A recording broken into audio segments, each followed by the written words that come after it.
Hey everyone, welcome back to New Slang. I'm music journalist Thomas Mooney, and this is episode 138, where I am joined by singer-songwriter Bo Armstrong.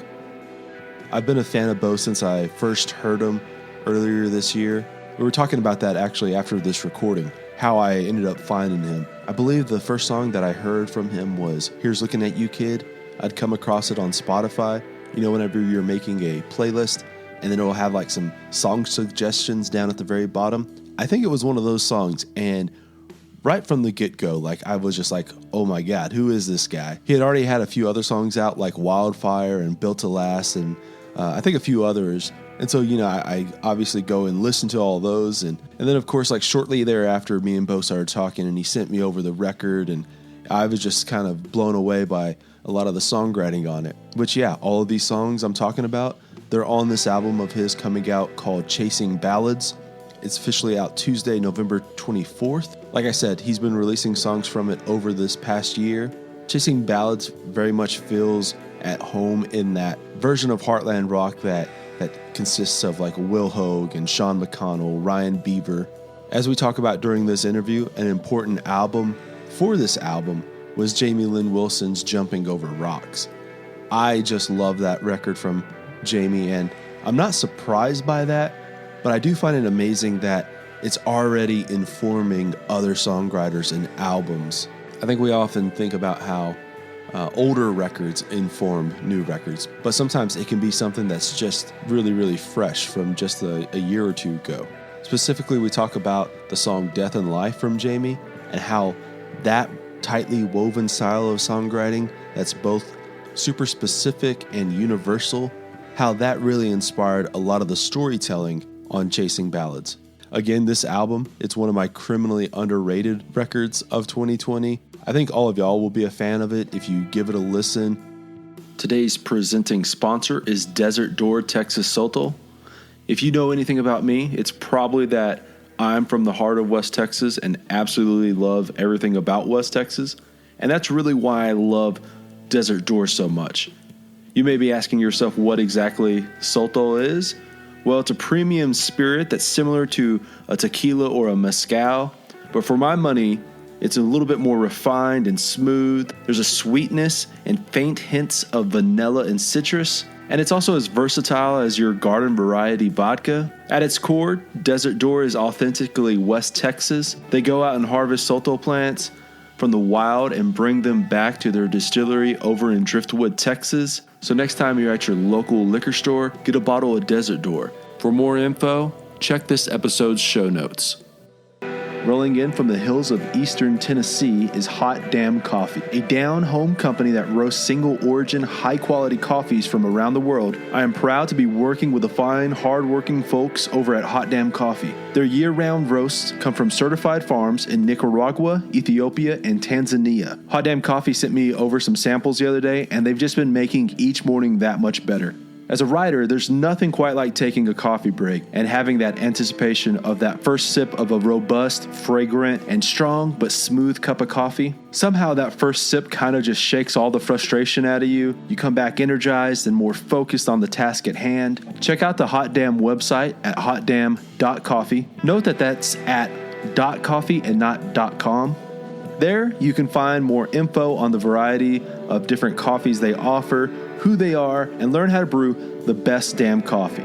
While there, head on over to the Hot Damn Coffee Club. Their subscription club gives you preferred pricing, first access to new roasts, and delivers coffee to your door every month.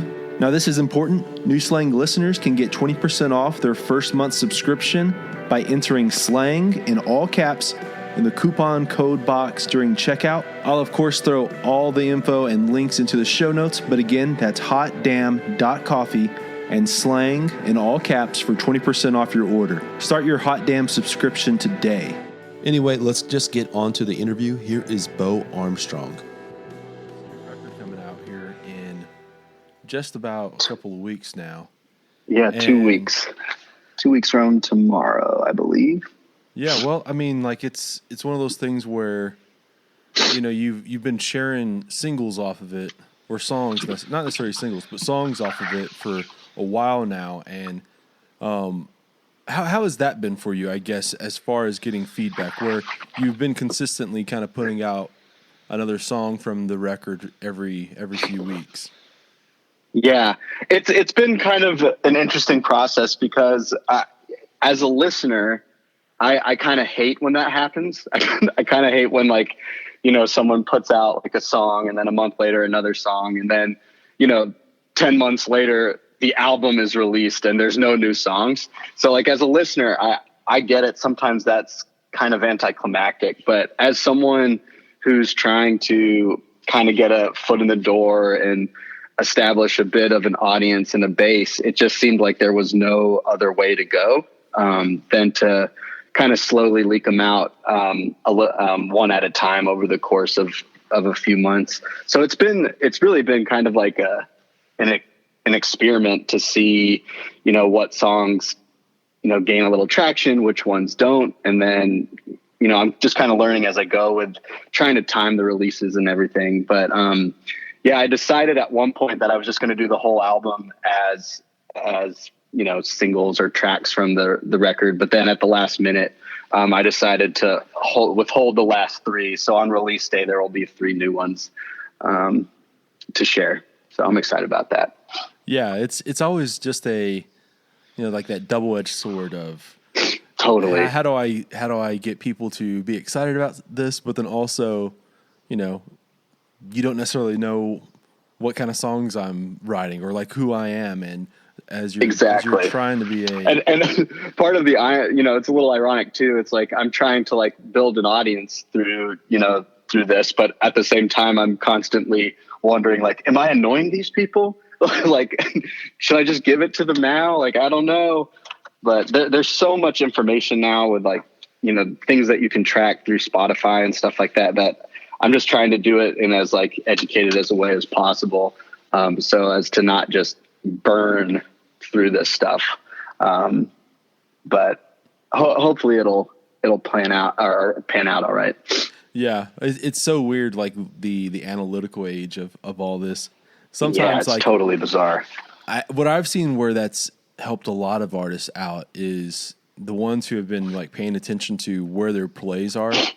Yeah, totally. Especially like back in whenever you could play live shows, like being able to like kind of go to those target cities, if you will, where it's like, oh yeah, we never really played insert city here, but we actually have a pretty good listening base here. So let's try and get some shows out this way, that kind of thing. Yeah. And that kind of data you'd think should be invaluable. And I mean, it is crazy. Like, I don't know if you've ever seen like the inside of like an artist dashboard, but like you can get down to like the real nitty gritty of like small towns you've never heard of. It'll show that it's been streaming there. It's pretty cool. And like the nerd side of my brain kind of fires off with like, okay, how can I use this? Right. So it's pretty interesting. Yeah. The podcast side is very, very similar as far as like. Oh, that's right. Exactly. Yeah. I mean, especially like on Spotify, they have just everything. And on one side of it, it's like kind of depressing as far as. I totally agree with that. Yeah, it's just real interesting on viewing all that and trying to see where everyone's listening, or you kind of think of like, at least for me, for New Slang, sometimes I'm like, oh yeah, I've got a pretty wide base as far as like where people are listening, and then you look at the numbers and it's like, no, I still got just like a bunch in Texas and Tennessee and like Oklahoma. Yeah, that's where everyone is. Okay, I guess so. Not that I'm taking New Slang on the road or anything, but right. Yeah, well, this record here, you sent it over a while back, a link to it and everything, and I just really loved the writing of it and like the song, I guess the sonic quality of it all, the sonic palette that you were working with, and I think like early on, one of the things you had mentioned was how big of a fan you were of like Jamie Lynn Wilson's last record, and how that was even an influential piece of what this record came to be. Can you expand a little bit more on that? Like, what was it about like that record and for sure in particular? There was, so her, Jumping Over Rocks came out, around the same time that I released my first little EP. And I mean, to be completely honest, like I wasn't super familiar with her prior to that album. That album was my gateway to the rest of her stuff. But there was just something in the writing and in like the simplicity of the production, that, I was really drawn to. And I thought it was sort of in line with what I was kind of chasing on with what I was trying to do. But once I heard that record and listened to it as a record, it was pretty inspiring for me to want to make a full record, instead of just, a couple of tracks. I think there's an arc to that album that's special. And I think it kind of reminded me why I like full albums, in an age where, we just spent a couple minutes talking about Spotify, where you kind of have to throw things into the pool just to maintain momentum. It's so easy to lose sight and lose track of, enjoying, the full movie and not just watching little scenes from it. So, that kind of inspired me to want to like really dig in and try to write something start to finish. So I think it was all just kind of the right timing of it all. Yeah. Like that, I guess like my first quote unquote, like first show in months was this house show that Jamie was playing here in Lubbock.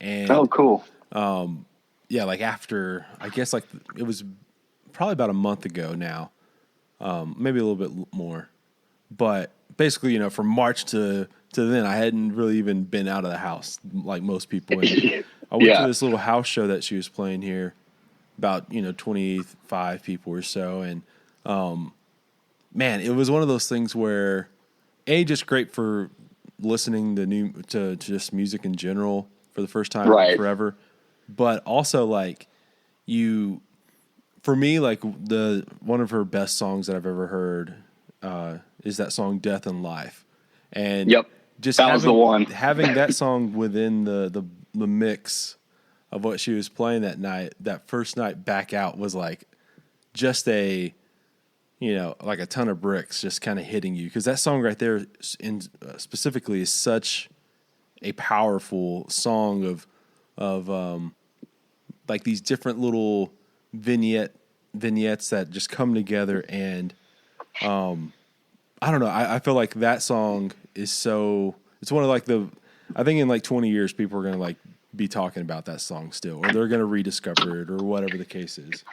I totally agree with that. And I think that's kind of what I was trying to get at before, is like there's in good songs like that are a part of something bigger, right? Like, I guess that song is kind of like the staple from that album, or, I guess it's the namesake at least, but those are the songs people come back to years later, I think. And I feel like the first time I heard it, I was like, this is a song I'm going to want to listen to years from now, or I'll keep coming back to. Yeah. Well, I totally agree with that. I want to know, like, at what point did you, in this process, did you write the title track of this record, Chasing Ballads? Because it feels like what you're talking about is like kind of being reinvigorated into the album as a product, and like trying to make this record. And then like, you hear Jamie Lynn Wilson, you hear these other songs, these other records, and then like you kind of like go, oh, I need to be doing this. And then maybe like that's what you end up doing, obviously, is like chasing these ballads. At what point did that come into play? That song. So that song itself was kind of funny. It came together in a bit of a funny way. I had written the chorus to it just, on my own in my phone without even a guitar. I think it was on a plane or something. And I had written that chorus and I didn't really know what to do with it. But I liked the last line of the chorus and I liked the concept of chasing ballads. I just didn't know what to do with it. And a couple weeks later, I was writing with two friends of mine and we wrote what is now the first verse of it. But we hadn't connected the dots. Like we weren't trying to write for that chorus. We weren't trying to write Chasing Ballads. We just showed up to write a song, and we got a verse and didn't know what to do with the verse. And then a couple days later, I was like, oh man, this verse fits with this chorus. And we got back together. We put it in with that chorus. We wrote the second verse and the bridge really quickly. And I walked away from that song thinking, this is going to be the linchpin for my first full album. Like, that's the sentiment. That's the, I can imagine what this is all going to sound like. And this is the sentiment that fits where I am in my life right now. And I can definitely write songs around this. So that song came first, even though it kind of came about in a bit of a funky way. But from there, I was confident that like I knew what the arc of the story was going to be. Yeah. That's interesting, because I think that sometimes, especially like when you're early on, you start amassing all these songs that are just songs that you've been writing, and then, you're putting out like this proper full length, and it just becomes like, oh, that's what it is. Those are the songs from the beginning till now or whatever. And it's interesting that you're talking about kind of just knowing what was, oh, this is a song I wrote that I want to go further that direction. Where, I mean, I guess I'm assuming that when you do that, there's songs that just don't fit that, I guess, the parameters of that. And so like you have to start writing more towards the, I guess, like the themes and the ideas of that connect closer to Chasing Ballads, and trying to, I think like I guess some of the things I was like kind of picking up on that I liked as far as imagery was, you're kind of like out there like in the wilderness trying to like wrangle in these like old like Mustangs and stuff, and trying to if a Mustang is a song, and trying to break them, and I don't know, I just like I felt that was kind of I feel like that's just kind of This episode is in part brought to you by Austin, Texas's Wild Gallery, a virtual art gallery featuring traditional and contemporary art by Native American artists. As you're probably aware, I'm not just an avid fan of music and film and novels, I absolutely love visual art as well. And as you probably also know if you've been listening to New Slang for a while, you'll know just how often songwriters, they also dabble in various other mediums and are largely also inspired by other artists. One of the giant reasons I was drawn to Wild Gallery is that all of the art is produced by Native American artists, not only produced by, but inspired and influenced by other Native American artists, history, tradition, nature, stories, music, and just culture in general. If you head over to wild.gallery, that's WYLD.gallery, you'll see exactly what I mean. I've spent probably an hour scrolling and clicking through the various pieces. There's just some incredible pieces featured, and such a vast array of styles as well. Everything from newer pieces inspired by both like the American West and a bright and bold pop art feel, to more traditional fine art oil on canvas paintings. And then obviously there's plenty of pieces inspired by Native American traditions as well. Like I mentioned earlier, they're currently a virtual gallery. What's so great about that for you is that you're able to purchase these pieces from anywhere. And with Christmas coming up, they'd make perfect gifts. Talk about just like one of a kind, unique, and probably more importantly, well thought out gifts that'll excite anyone from your parents, your grandparents, your in-laws, siblings, yourself, really just whoever. And also, I'll be perfectly frank, it's time we have this talk. With everyone working at home these past few months, I've been on so many Zoom calls and I've seen so many Zoom call screenshots on social media, and we really need to talk about some of y'all's home office spaces. Too often, it's just that generic desk, maybe a poster that you had from college, maybe a calendar or like a whiteboard that you write on, and just those bare, bland walls. I'm just saying, we've all been there, but like right now would be the absolute perfect time to fill those walls with some great art. go visit Wild Gallery and order a handful of these paintings that'll just really spruce up your background and make you look a little bit more adult and lively. When you're surrounded by art, you're more productive, you're more creative, and let's just face it, you're more happy. For me, that's why I fill up my walls with different art, because obviously you walk by them multiple times a day and you're able to like just take those little moments. You're able to appreciate all that effort and energy that was put into the art, and hopefully that kind of inspires you to go on and do more stuff in your day. Again, that's Wild with a Y. I'll throw a link into the show notes, as well as share some of my favorite pieces on Instagram and Twitter. I already have a few earmarked because I'll be ordering them soon myself. Again, that's Austin, Texas's Wild Gallery, featuring a blend of traditional and contemporary art by some of the most gifted Native American artists. Okay, let's get back to the episode. Had like a little bit of imposter syndrome when I wrote that particular part, because I'm like, it's not like I'm out on a range anywhere, like right. Chasing down, and a small part of me was like, are people going to expect me to be that if I like put this song out, and especially if I call my album that? But I don't think I really need to be too concerned about people taking it too literally, I guess. But it certainly fits the vibe, and I thought it was just a perfect metaphor for what I'm trying to do at this point in my life, and considering how long I've been trying to make the decision to actually commit myself to do it. So, yeah.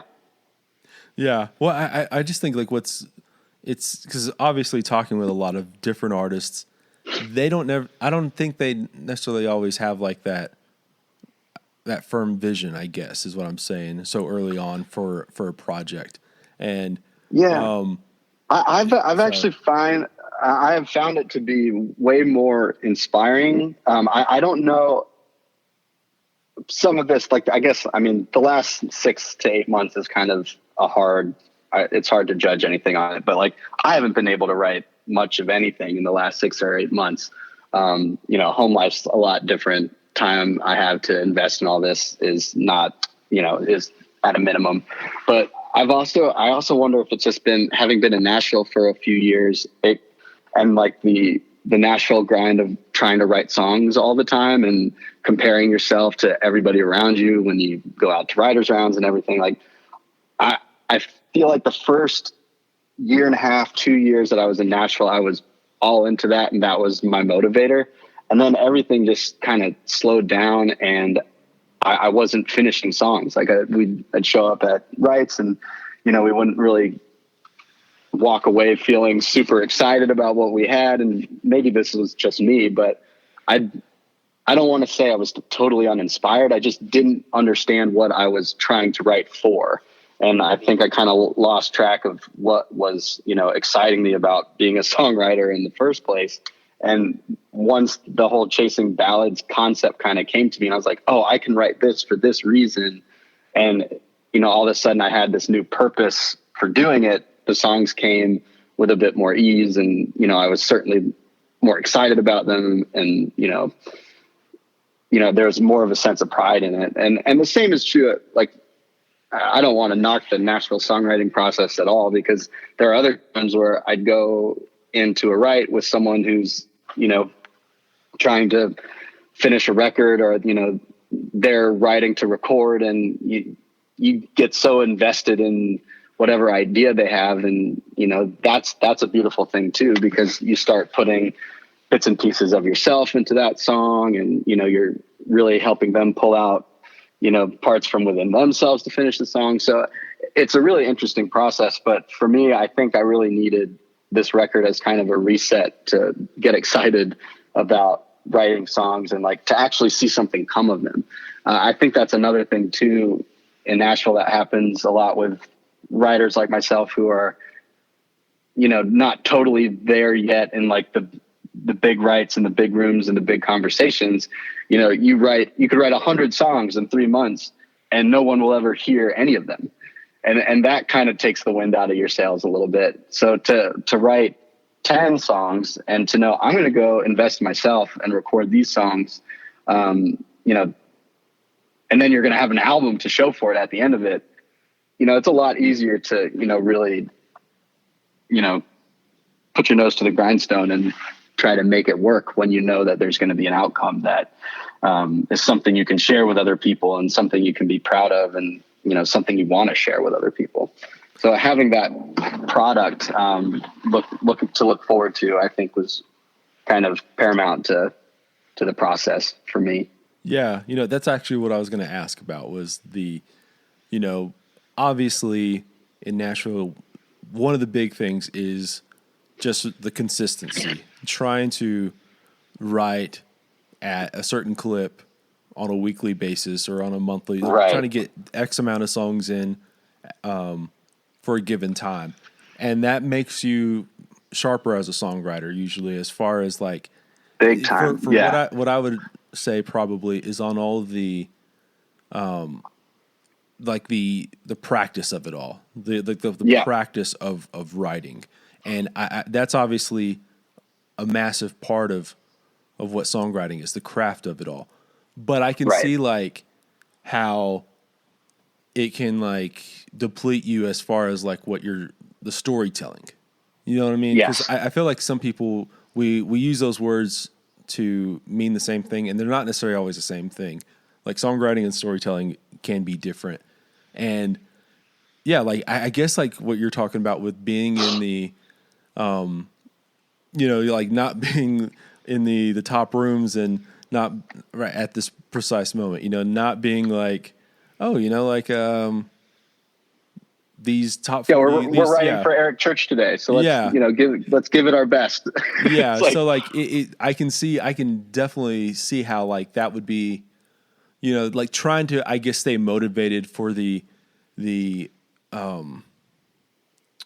to stay motivated just for the practice, the journey of writing a song. That can be kind of like, oh, if this is not going anywhere, or if this has very, very if the stakes aren't that high, you know, like, does it really necessarily matter? While at least if you're doing something for yourself, there's a little bit more investment. There's a little bit more. Yes. I think like somebody was saying the other day to me about how, like, especially out of all of this, the quarantine stuff, was that people want to be productive. And like, yes. I think this all ties to that, of like, not necessarily where, you know, these songs are about quarantine or anything, but how at least at the end of the day, you feel productive. Yeah. And I think that's really spot on. And one of my good friends here in town pointed out to me, you know, he was like, in the grand scheme of 2020, when we talk about how wild and totally off the walls it was, and now there was a pandemic and how things shut down and how everyone's industry, you know, changed overnight, and now all this stuff happened, like, you're still going to be able to say that was the year you released your first full-length album. And that kind of like totally warped my perspective on like the greater picture, right? Like, it's so hard to like see that when all you're experiencing is your day to day. But like you were saying, 10 years from now, I'll be like, oh, 2020, that was a bizarre year. I released my first album then too. So, you know, as it's been a kind of a tough few months because I haven't been able to write with the same, you know, consistency as I'm used to. But I have been able to release these songs over the last couple of months, and I'm very relieved and grateful to have had that, because I definitely feel like I'm being productive based on work that I had put in previously. So that's been a very helpful part to this year, for sure. Yeah. You mentioned how, like, you know, obviously like the title track really, like, once that came into place, it was like, you know, that's the hearthstone of the album. Did the other 10 songs, like, did they come after that, or for the most part, or were there a few that were from? There were two songs that came that I had actually I think I had recorded them before Chasing Ballads, that I was just going to put out as singles, because like I was like, oh, I've got these two, I need to have these ready to put out, because after I put out the EP, because, you know, you always have to be putting things out. So I had written Wildfire and Here's Looking at You Kid prior to Chasing Ballads. And I was just going to release them as singles.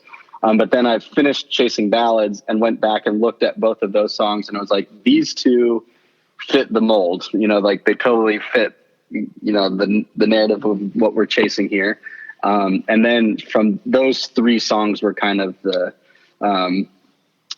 building blocks for the rest of them. Yeah.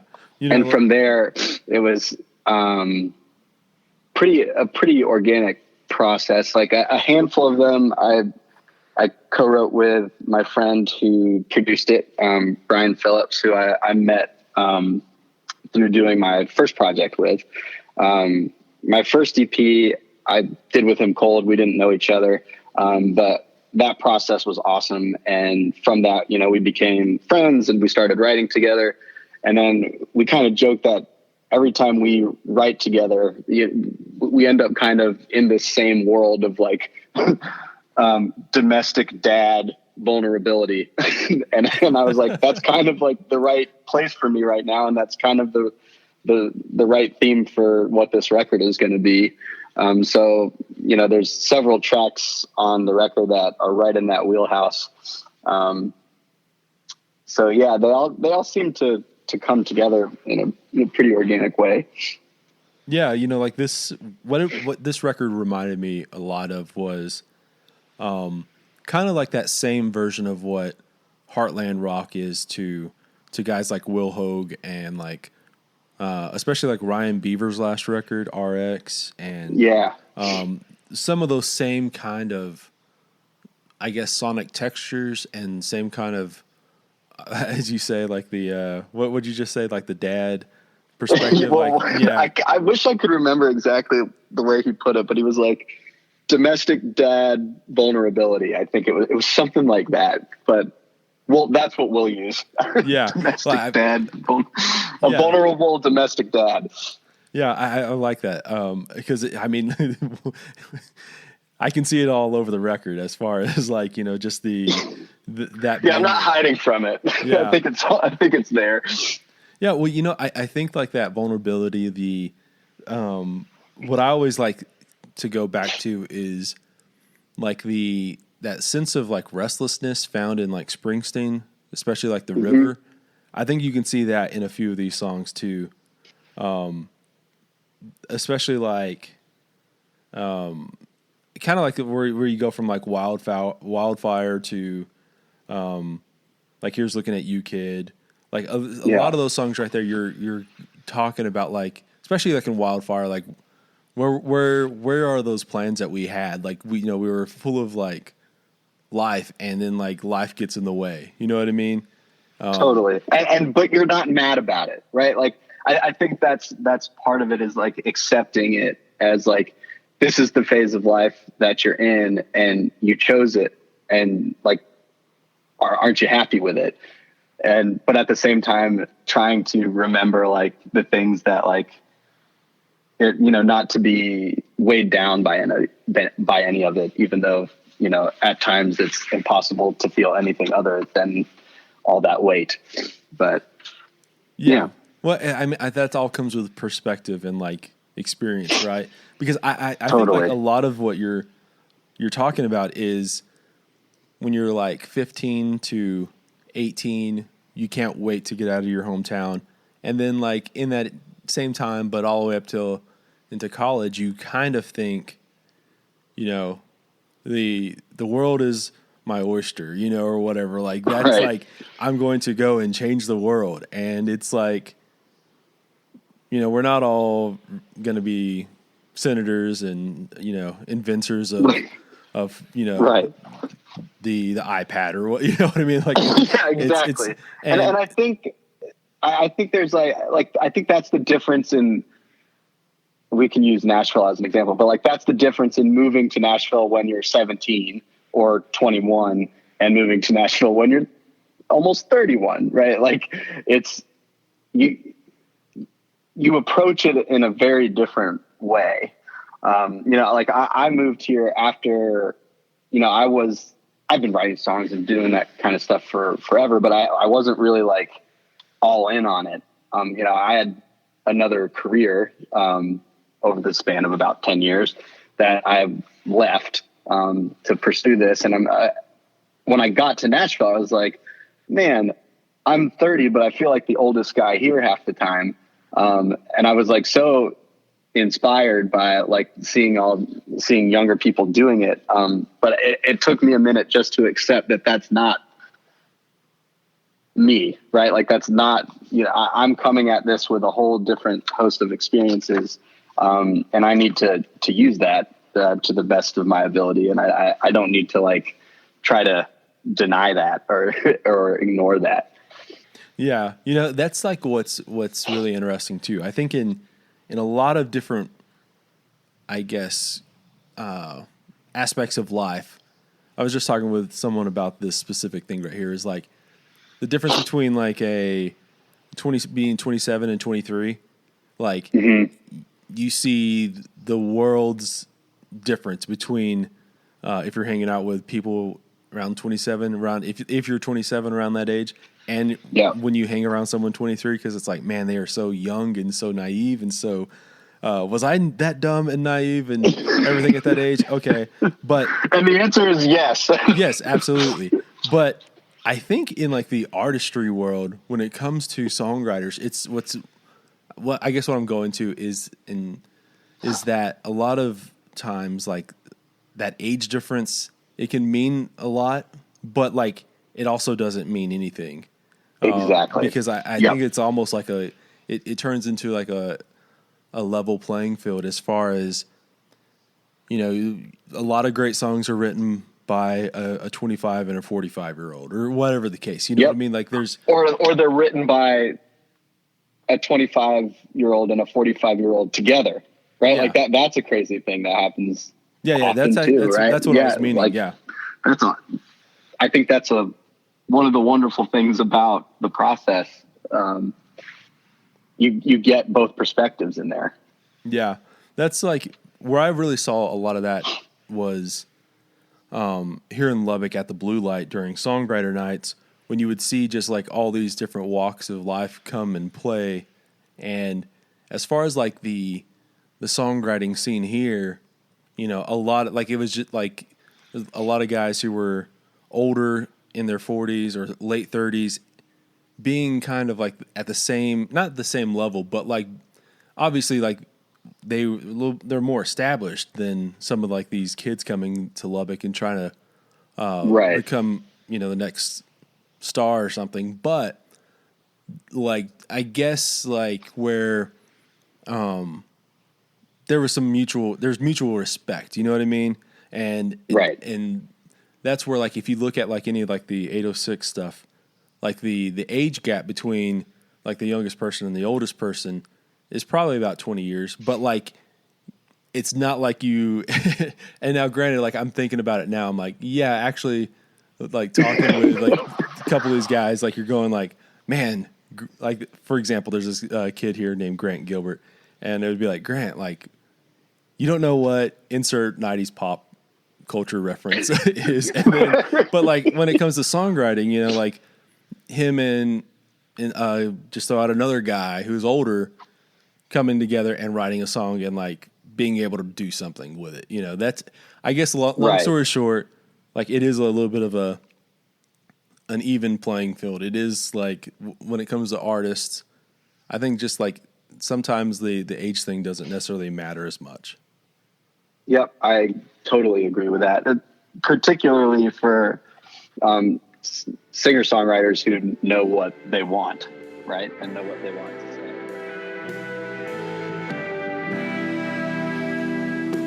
This episode is in part brought to you by the Blue Light Live here in Lubbock, Texas. There is a way to help A, support Blue Light, and B, get a sense of that normalcy by visiting bluelightlubbock.com, clicking on the merch tab, and getting some koozies, a vast array of t-shirts and caps, and yes, even a Blue Light flag.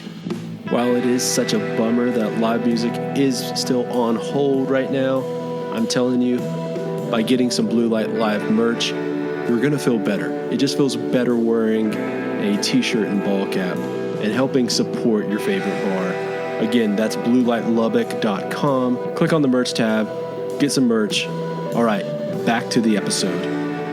Yeah. I guess that is the caveat of it, right? Is like, it's not necessarily that you're also not going out there and, trying to sing bro country and like, right. So, like a 18-year-old, even though like, I guess like a lot of the bro country guys are in their 40s, which is kind of strange, but, I digress. Because it's been around for 20 years now, which we kind of don't really think about as being true, but yeah. We digress. Yeah. Well, like it's so strange. Like you're probably like me where you think of like the 90s as being like 10 years ago and it's not. And yep. Totally. This weekend, this is like just a side note. Like this weekend I rewatched Lord of the Rings, the original trilogy. Yeah. And like it hit me and I was like, Jesus, like these are like 20s. They're like from like 2000 to like 2003. They're like 20-year-old movies now. And you're like, how is that the case? Like, how is that possible? But, yeah. Well, obviously you mentioned moving to Nashville. What was like I guess like when you moved to Nashville, like it means like you're going to be taking it more serious. It means you're investing in a place and in relationships with other people and trying to take it more. I hate saying take it more serious, but like you're definitely committing yourself to it for sure. What was that process like as far as like deciding to get out that way and just jump? Well, so my wife and I were living in New York actually. We had been there for about 6 or 7 years, and I was working in film production, and I was not enjoying it. I had a job that probably a lot of people would be really stoked to have, but I was just miserable all the time. And we got to the point where I was just like, what is the point in living in a place that's so expensive if you're doing something that you're not really wanting to do? You can change that, right? Like I didn't have to be stuck doing that. But I did realize that if I was going to make a change, I needed to not be in New York anymore, because the pull to keep doing what I was doing would not have gone away. Like I really needed to physically remove myself from that city. Otherwise, I would have kept getting pulled back into what I was doing, whether I wanted to or not. So I was able to convince my wife, that, Nashville was equally as cool. And that I was going to try to really dig into this and, once and for all and, give it a go. So that's what we did. And we really did it. We were like, if we're going to do it, it's a minimum of a 10-year commitment, right? Like nothing's going to happen overnight. So we bought a house. We were like, we're not going to rent because we don't want to move again. We're just going to do whatever we need to do to really try to make it our home. And then we'll build everything else around that. So we moved to Nashville. I didn't have much of a plan, other than I was going to have to make it work because I had made my wife move there. My wife's job didn't change. She's an actuary. She's super smart, and she's worked for the same company for over 10 years now. And she was able to keep her job. So that definitely made things a little bit easier on us, to make the switch. But I didn't have any plan in place for how I was, going to become quote unquote a songwriter. But when we moved here, it was just, in some ways I felt like I was 20 again, because I was doing all the things that a 17, 18, 19, 20, 21, 22-year-old was doing in Nashville, because I was there with them doing it. So that was kind of reinvigorating. But then at the same time, I was like, okay, I got to figure out how to do this in the smartest way possible. And in the last 3 years, that has kind of turned into, trying to build myself up as an artist as much as a songwriter, because I'm able to kind of use my past experiences in trying to create, a product. And that's kind of that's how I got to the record. I was like, I need to be doing something and we were kind of talking about this before, but like, how do I show progress? And I'm like, well, this is how you show progress. You write the songs, and then you record those songs, and then you put those songs in a package that people can consume. And that has kind of given me the energy to make it all work. But yeah, it was kind of a dumb thing to do, I guess, in hindsight, just kind of moving here without a plan. But when you don't have a plan, you're forced to create one pretty quick. And we've been able to make things work, and I've been able to pay for the music through odd jobs and stuff like that. And, you know, I keep trying to decide, like, you know, what's going to be the mark of success for this. And every once in a while, I just have to take a step back and be like, well, you've got the record. You made the record that you wanted to make. Nobody, you know, you didn't have to make any concessions to anybody. And like, you figured out a way to pay for it doing other work.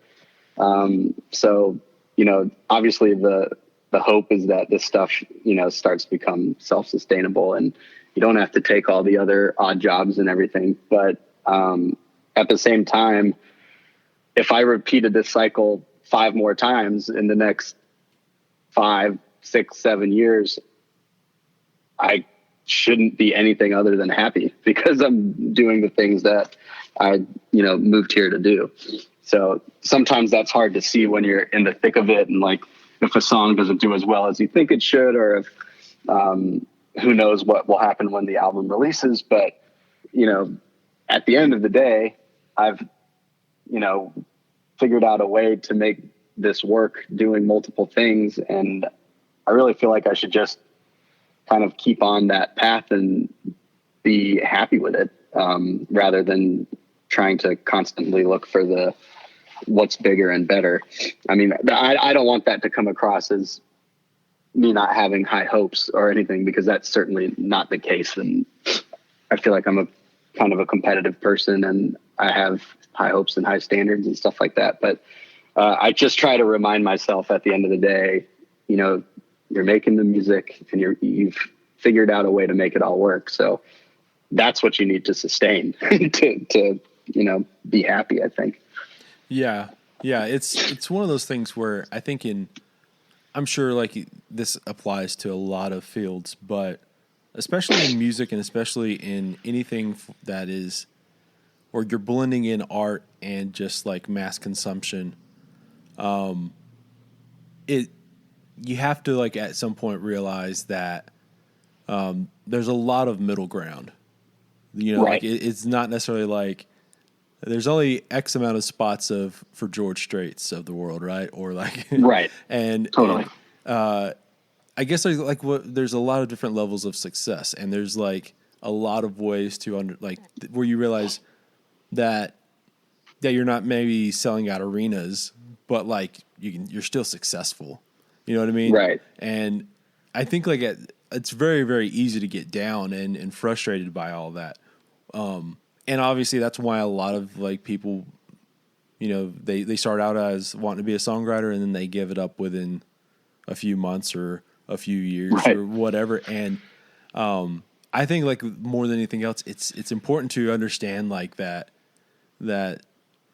I guess like you got to give yourself time, you know? Yeah. You got to give yourself like the perspective of time that it's going to look better, and you're going to feel better like years from now, because you know, right, you're going to have like that track record. You're going to have that all the again, like it goes back to having like something. So yeah, I 100% see what you're saying. It's such a, also though, you mentioned a plan kind of thing. Sometimes I'm like, I hate, cause like I'm very much let's try and plan this out. Let's do like as right, much on the, at the beginning to do all this before actually just doing it. And I think like most of the time you realize like, oh, sometimes you just got to jump in and like figure out totally how to not drown, you know? I'm the exact same way. And I read this, this is random, but I read, I think it was like a Vanity Fair article with George Clooney of all people. And he had a quote in it that was like, the whole article was like his background and, how he became to be like, such a hotshot actor and everything. And the quote was like, it was I'm paraphrasing, but he's like, you can't have a plan B, right? Like his dad in the article, he was like, his dad was always asking him like, well, you need to make sure, you've got a backup plan for if something doesn't work. And like, his line was just like, if I have a plan B, then that's what I'll aspire to. Like, I'll always know that I have this other thing to fall back on. And I was like, that is 100% my problem. I'm always trying to build out plan B, plan C, and plan D before I even really dive in to plan A. So like that has kind of stuck with me. And like, I'm still not that way, right? Like I still have to be thinking about plan B, plan Z. I have a family, I have a son, and a wife who's been very generous and gracious with her time and her patience with me and me trying to pursue these things. So like, I can't totally ignore the plan B. I can't go full George Clooney on this. But the move to Nashville, I totally had that line in my ear of like, if you have a fallback plan, you're going to fall back. If you just dive in, you'll have to figure something out. Yeah. I think like it's a mixture of both, because at the same Right. time, like, also I kind of go with Clooney. I'm like, man, you come from like Hollywood royalty. Like, that was your plan B the whole time, so. Yeah. Yeah. It's like, yeah. Oh, well, go ahead. Go and say what you're saying. Oh no, I was done, but Okay. Well, I mean, like it's you have to be invested in the moment at least. You know what I mean? Yeah. That's, I think, the key to it all. And that's the thing too, is like, I say I've been writing songs now for like over almost 20 years. It's just that I haven't been recording them. Right. And I haven't been like actively trying to pursue them as a quote unquote career. But that doesn't change the fact that I've been practicing it and that I've been doing it and that I've, had that like, aspiration in the back of, my mind. But at the same time, like it is, and it's so strange now because like digital streaming and all that, it's such like, it's the illusion of like the great equalizer, right? Because, I can release the song on the same day as all of these major people. And like in some universes, sometimes it can wind up on a same playlist as some of those people. And it's like, but those other artists have also been recording music and touring for 10 years. So when I end up on a playlist or something like that, I feel like I need to remind myself, like, this is, one of the first things you've ever recorded. So, it's a blessing to quote unquote be in that company, but also realize that like there's a lot more in the machine for them right now because they've put in a lot more work and they've put in a lot more time.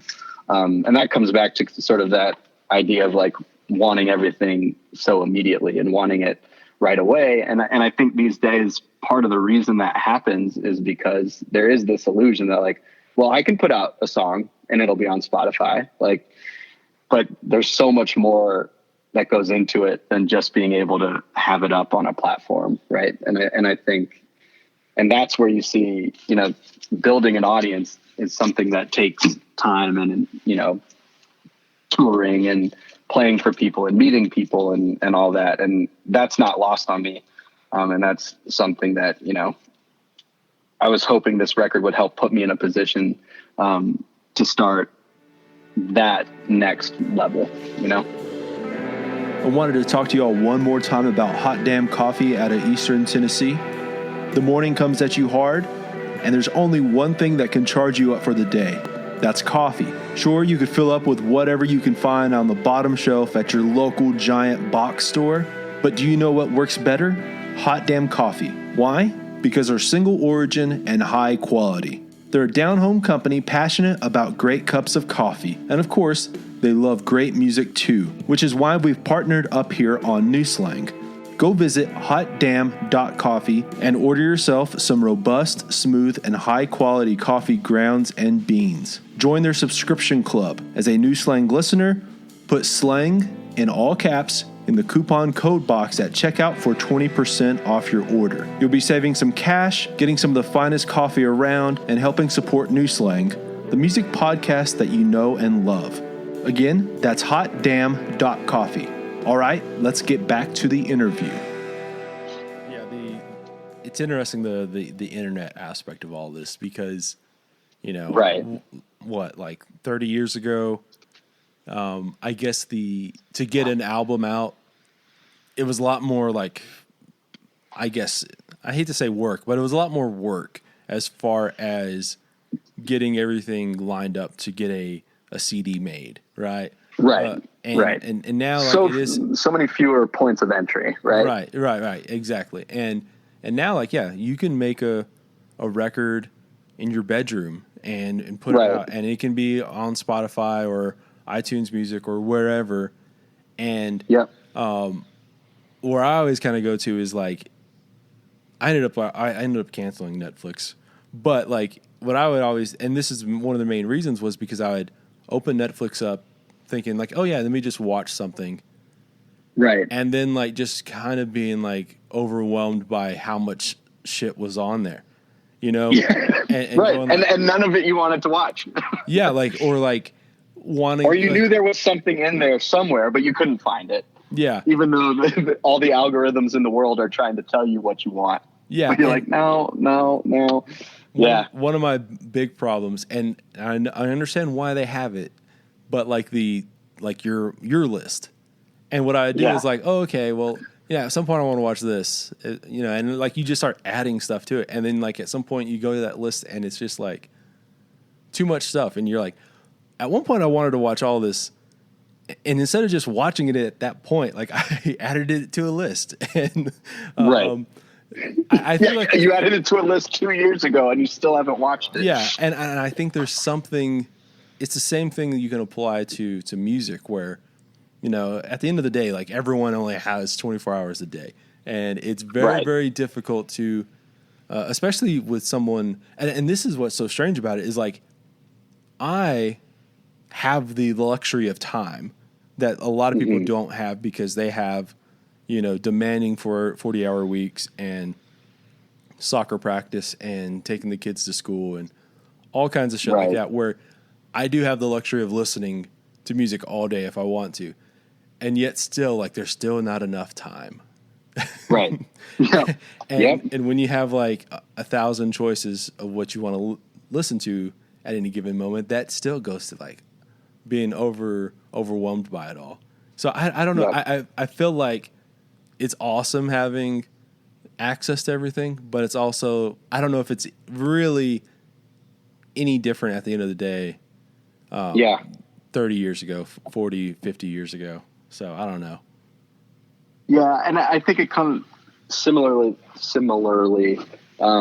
with writing a song. I feel like some of the best advice, I hear, time and time again is like, just write honestly, right? Like if you're being honest when you're writing, those are going to be the songs that resonate with people. Maybe they're not the songs that like you'll end up hearing on the radio, but it is a song that someone somewhere will find and really love. And I think in the same respect, it's just like, I don't even know where I was going with that. Well, I do. I think like there's something to just like you just got to adapt with the times, even though like I'm saying, like they're kind of similar in a lot of ways as far as like difficult being heard. I mean, I think like everyone wants to be heard, obviously, but like it's like the rules are like are different, but like the outcomes can be the same thing. I don't know. It's such a I don't know. I don't know if people even really think about all this stuff as much as I think about it, but yeah, I wanted to go back to the record and ask you a few other questions specifically. Yeah, for sure. About, obviously, like number 5, Wearing Out These Wings. You mentioned Fort Stockton, in which obviously I'm from Fort Stockton, And if you mention Fort Stockton, we have to talk about that. Fair enough. I guess like where did you? Yeah. What's like the origin story of that song? That song was a fun one to write. It was towards the end. It was one of the last songs that was written for it, and my friend Brian, who produced it, he had the title, and he threw out the title, and I said something that he was like, "Oh, I wasn't really thinking that." And then I go, "Oh, like, what did you have in mind?" And he's like, I was thinking just kind of like a beaten, like, road warrior type of guy, probably like a truck driver or something." And I just, like, my brain exploded because I had just like a month prior, I had just done like a totally random deep dive on YouTube of long haul trucking. I don't know how I got there, but like I got into like the deep underbelly of like a social network of truck drivers and like their YouTube channels and all this weird subculture. It was totally random, but I was like so invested in that world so briefly that when he threw out a song title and he had this glimpse of this character who was a truck driver, I was like, let's write that. And then that song was kind of, I really enjoyed writing that song because it was just a pure story, right? So we invented this character.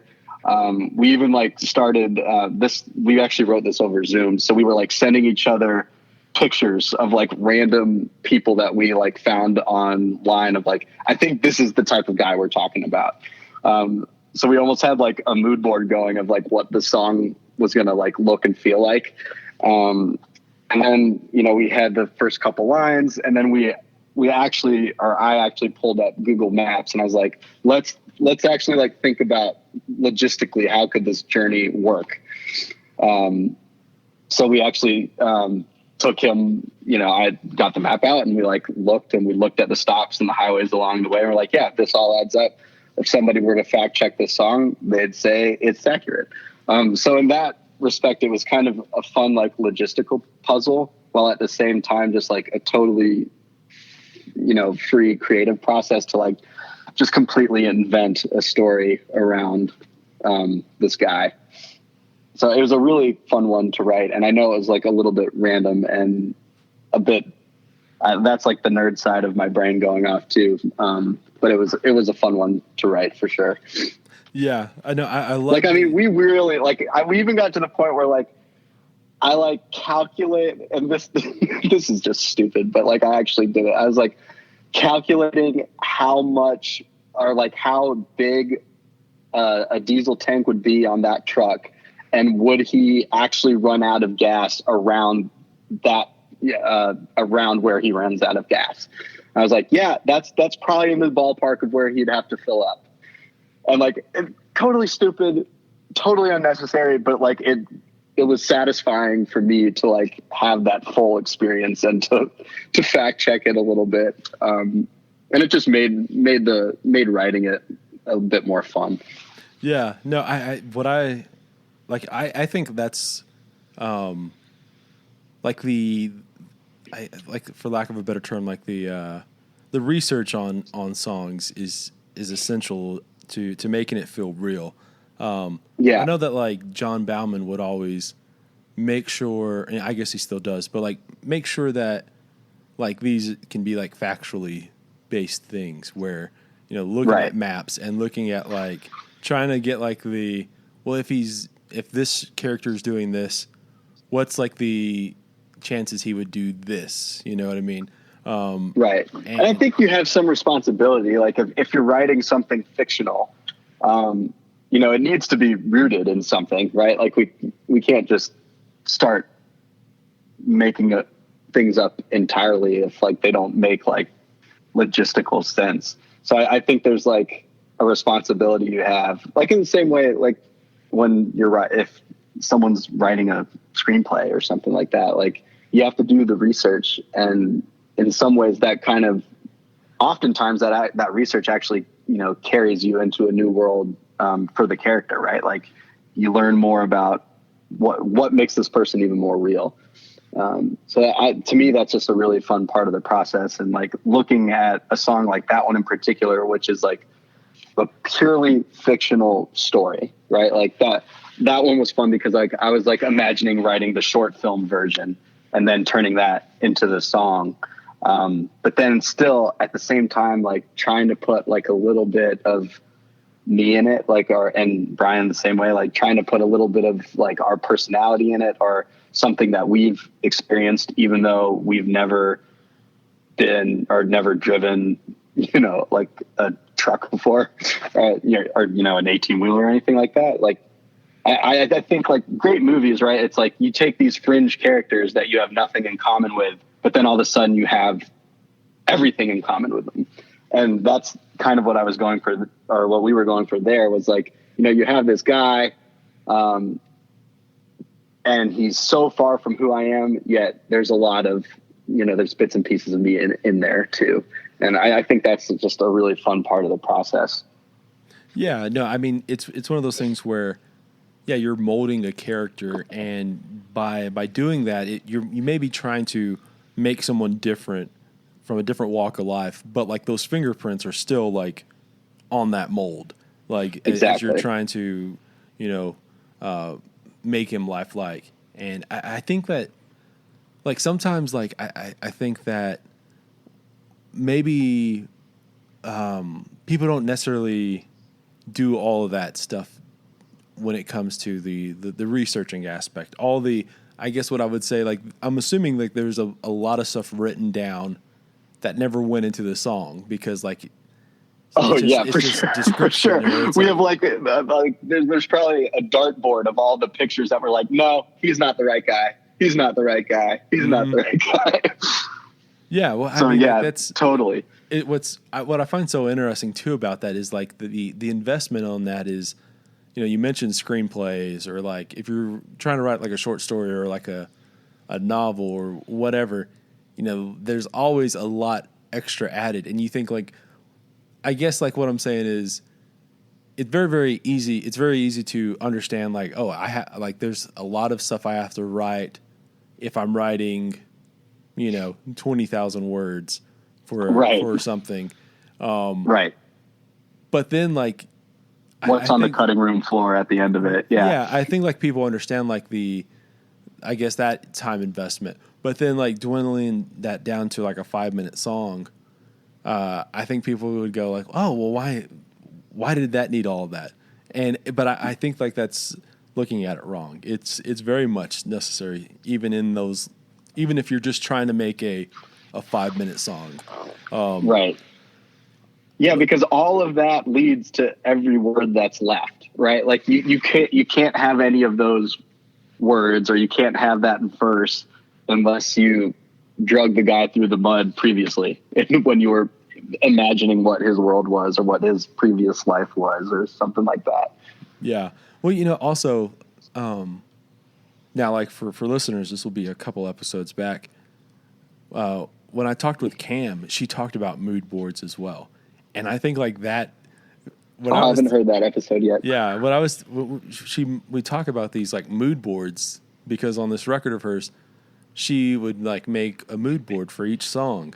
As far as like what she wanted, awesome. Especially like as far as like what the songs would look like after they were written, like the production and like the art for like the single, right? Everything that goes with it, yeah. And especially now because there's so much more content around every song release, yeah. Right? And visualizers or whatever, and videos and stuff. Yeah, and I think like sometimes like what I love about that is like that level of investment. And what I was telling her was, I feel like that's what I would try and do. Right. And I've asked some songwriters that about like the mood board thing, or like, and they've kind of just given me like the what? Well, I mean, I think that's fair too, yeah. Right? Because not every song happened that way, right? Like that or was like needs a mood board, yeah. Yeah, like and that process, right? Was like just like we were in an entirely different mood when we had that, right? Like neither of us really had like a huge idea. Like Brian had like a line, right? But we didn't know anything more about it. And we were just, I think we wrote that one at night. Pretty much everything I've written the last few months has been like super late at night, and he's in Austin. So like, we were just kind of hanging out and talking and like literally making up stories about a person who didn't exist. And then funneling it down. But like, that was certainly not the same process as when we wrote Mama's Way or, What I Look Like in the Dark, right? Like that, it wasn't necessary for that. And writing both of those songs was equally as, energizing and fun. It just like didn't necessarily call for the same sort of backstory and stuff like that. Yeah, well, because I was the backstory, right? Like, yeah, that's we had it all. Yeah, like those mood boards were already intact. Yeah, like they were already there, and so I always find that interesting about, like in a lot of ways, even if those songs specifically like came out of like a short period of time, and they were all kind of like organically made in the moment. At the end of the day, like you were still like drawn, like those songs also at the same time were written over years of experience. Right. Even if you didn't necessarily think of them that way.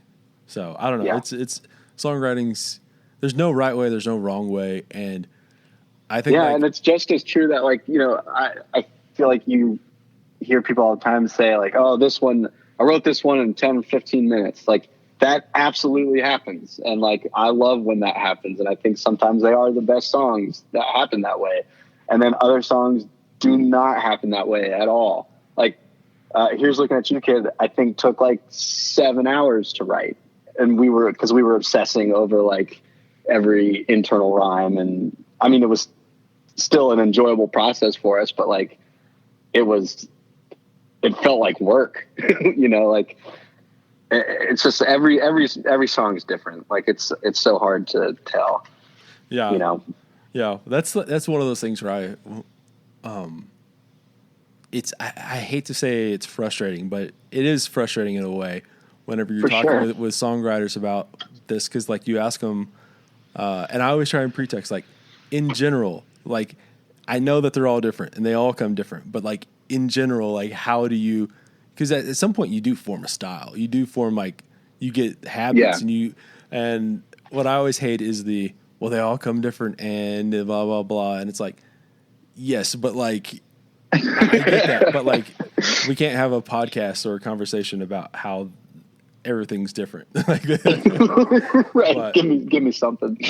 But yeah, it's I don't know. It's I could ramble on about that too. The frustrations of being a journalist of.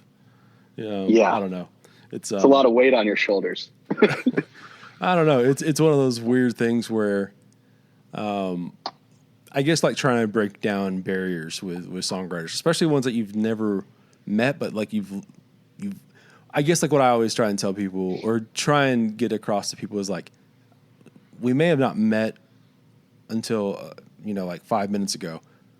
But like I've also been listening to your back catalog for like the last, either my whole life or the last 2 weeks, and like been doing a deep dive on insert name here. So like, unless you're a complete liar, like I know a little something about you. Yeah.